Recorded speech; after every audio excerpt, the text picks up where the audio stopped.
Mo sumakat ngayon. Nung linggo lang. So, 2 araw ka pa lang. Sabado ng gabi. Sabado ng gabi. O, Sabado ng gabi. Mamayang gabi, 3 araw ka.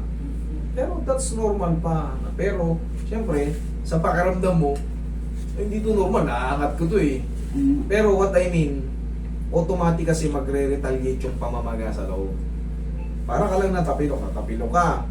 Siyempre, basketball player ka, nakakaranas ka ng tapilok. Kinabukasan, na hindi mo naman diin.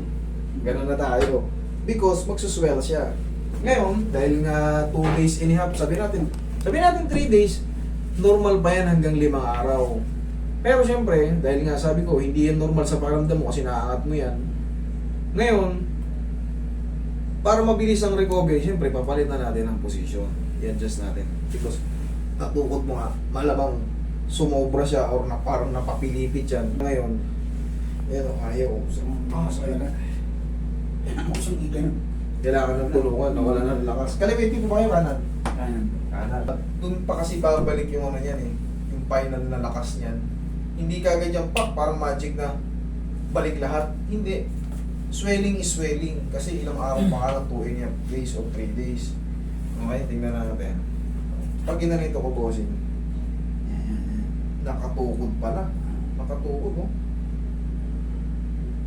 Kasi, kahit dahan-dahanin ko yan, o biglayin ko man, wala yung tukod dito, nakatukod, oh.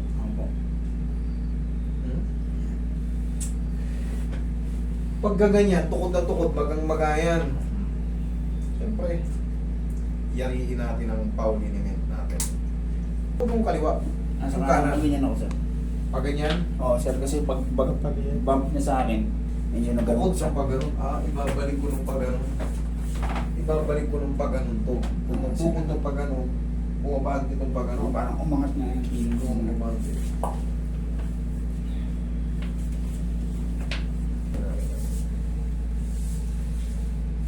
One more.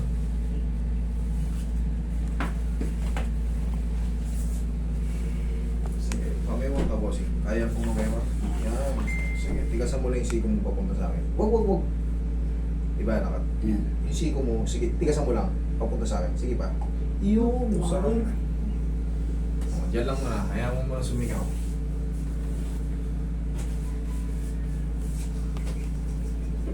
Tapos, obserbahan mo. Day by day naman yan. Kumbaga, habang lumilipas yung mga araw, palakas ng palakas. Kasi ngayon, powers ng powers. Pero siyempre, pagka hindi pa nakakabalik yung bato nyon sa loob, gumalaw yan eh. Ay, siyempre, tukod eh, bigat mo na yan. Ngayon, unti-unti nang mawawala yung stress ng glenohumeral ligaments yan kasi nga nakabalance na yan. No? Pero iaangat ko pa yan.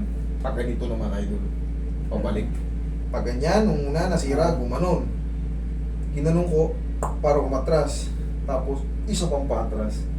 Palambutin ko na muna para alalay lang yung adjustment. Ayaw ko naman mag-basket. Parang sa pag-inom lang din yan. Naku! Sa bagay. Pag suka tayo ng suka, ayoko na. Yung suka ko yung alak. Pagka mga 1 linggo, nakalipas na ba? Wala na yung fight. Tara pre. 2 renders lang muna. Okay, relax lang ha. Peace lang. Yung pinaka-final nun, idol. Tapos ang galing yun, grabing lakas. Oh, sige, mahinga. Tapos, waiting na lang tayo yan. Maximum 2 weeks. 2 araw, 3 araw, medyo napupuwersa muna na yan. 1 linggo, ba? Pwede. May pain pa siya, pero mas...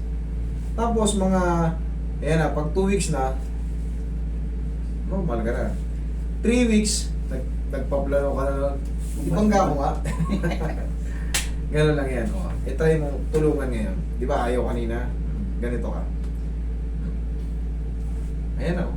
May pain pa rin siya. Oo. Kanina kayo na. Oh. Unti-unti na yan magsasubside. Gaya nga nasabi ko sa'yo, isi-note lang natin na maayos. Okay? Very simple na adjustment yan, pero effective yun. Thank you so much.